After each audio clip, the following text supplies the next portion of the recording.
भारतीय नर्स निमिषा प्रिया केस पर पूरी दुनिया की नजरें टिकी हुई हैं। यमन की जेल में बंद केरल की रहने वाली निमिषा को 16 जुलाई यानी कि आज फांसी होनी थी, लेकिन वो अब टल गई। निमिषा अपने business partner Talal Abdo Mahdi की हत्या के आरोप में सना जेल में बंद हैं। यमन की शरिया अदालत ने निमिषा को सजाए मौत देने का फैसला सुनाया था, लेकिन बातचीत की वजह से स्थानीय जेल अदालत ने इसे फिलहाल के लिए टाल दिया है। इसे टलवाने में निमिषा के परिवार, भारत सरकार और मुस्लिम धर्मगुरु का अहम रोल रहा है। ऐसे में अब सवाल उठता है कि आखिरकार अब आगे निमिषा प्रिया का क्या होगा? क्या निमिषा की मौत की सजा बरकरार रहेगी या उसे रिहा किया जाएगा? बता दें आपको, निमिषा प्रिया साल 2017 से ही सना जेल में बंद है। चलिए अब आपको बताते हैं कि आखिरकार अब निमिषा प्रिया का क्या होगा। दरअसल निमिषा प्रिया को तलाल हत्या केस में सजाए मौत सुनाई गई है। इस सजा को सिर्फ अभी टाला गया है, निमिषा को बरी नहीं किया गया। शरिया कानून के तहत ब्लड मनी की रकम लेने के बाद कोई पीड़ित किसी दोषी को माफ कर सकता है। निमिषा के परिवार की कोशिश ब्लड मनी के जरिए केस को सुलझाने की है, लेकिन तलाल के परिवार ने ब्लड मनी को लेकर शुरुआती पेशकश ठुकरा दी है। इस पेशकश के मुताबिक निमिषा के परिवार की तरफ से तलाल के परिवार को 8.5 करोड़ रुपए देने का प्रस्ताव था। हालांकि अब नए सिरे से बात हो रही है। बात को ग्रांड मुफ्ती अबू बकर लीड कर रहे हैं। अभी तक इस मामले से जुड़ी जो जानकारी सामने आई है, उसके मुताबिक अबू बकर अहमद ने 2 प्रस्ताव दिए हैं। पहला, ब्लड मनी लेकर उसकी मृत्युदंड की सजा को या तो कम कर दिया जाए या उसे पूरी तरह क्षमा किया जाए। फैसला तलाल के परिवार को लेना होगा। हालांकि ब्लड मनी पर बात की वजह से ही फिलहाल निमिषा प्रिया की फांसी टाली गई है। Aim right, achieve big. At KR Mangalam University, we provide you the platform to turn your dreams into reality. At KR Mangalam University. अब देखना यह है कि तलाल का परिवार क्या फैसला करता है। तलाल का परिवार अगर निमिषा को क्षमादान देता है तो निमिषा जेल से बाहर आ सकती है, लेकिन अगर तलाल का परिवार मृत्युदंड को ही कम करने का फैसला करता है तो निमिषा को फिलहाल जेल में ही रहना पड़ सकता है। भारत से गए प्रतिनिधियों की कोशिश निमिषा को किसी तरह बचाने की भी है। वही निमिषा की मां ने CNN से बात करते हुए कहा कि निमिषा से मैं जब पिछले दिनों मिली तो वो तनाव में थी। हमने उसे भरोसा दिया कि सब कुछ अच्छा होगा। निमिषा की मां के मुताबिक जिस तरीके से लोगों ने समर्थन दिया उसके लिए हम लोगों के आभारी हैं। बताया जाता है कि यमन का सना फिलहाल दुनिया के अधिकांश हिस्सों से कट चुका है।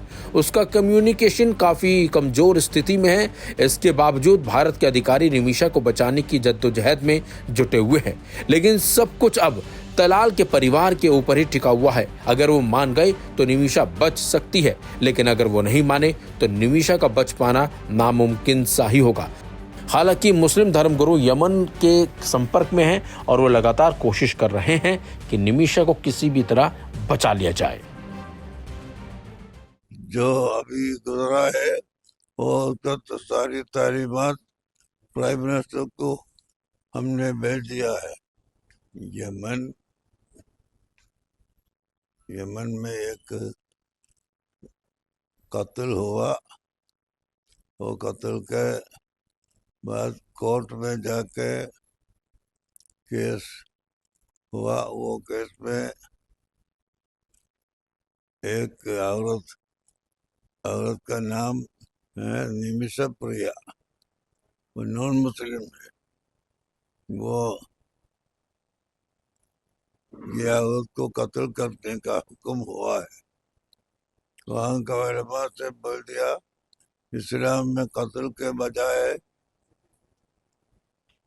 दियत देना, कवद देना ये भी है। ऐसा दियत कबूल फरमाएगा या करेगा या नहीं करेगा, ये आप पूछ के अगर दियत कबूल होना हो तो वो देने के लिए इधर पार्टी तैयार है बोल के मैं वहाँ से उलमा से गुजारिश किया। एक गुजारिश वो लोग बोलने के बाद उसको बाद लोग तैयार हो गया, बाद लोग तैयार नहीं हुआ। वो उसके बारे में अभी बात हो रहा है। वो देने को वो लोग तैयार है। वो दिए तो कत्ल से छोड़ देगा, ऐसा काजी का हुक्म है।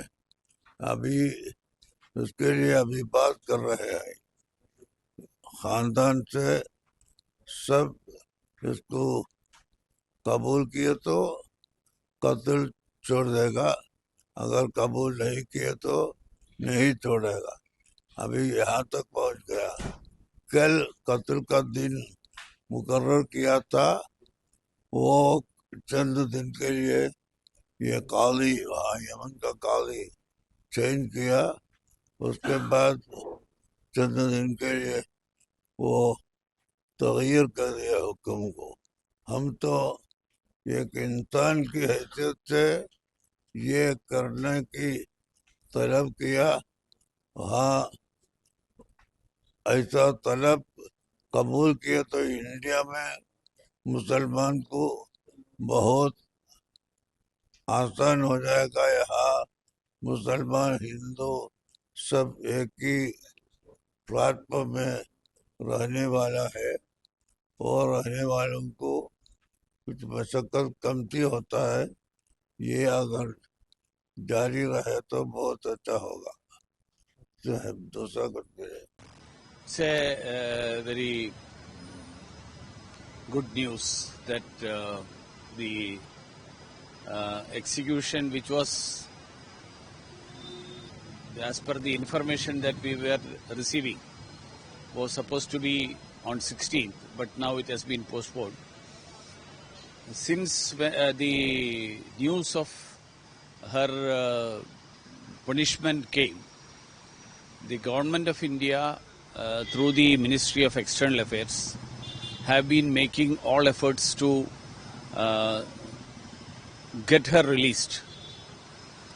We had made multi-track interventions through the official channels as well as through some informal channels. When I was the Minister of State, I was entrusted with this whole effort. We were also confident that we would be able to get her released. But there were some technical issues which created a roadblock. So, I won't say that we completely withdrew from the efforts. We were continuing those efforts and get her released. Even after I left the ministry, there were some directions for me to intervene. So I had continued with the earlier informal efforts that I had undertaken. So that informal efforts also are still on. Let us hope that we will be able to succeed in that.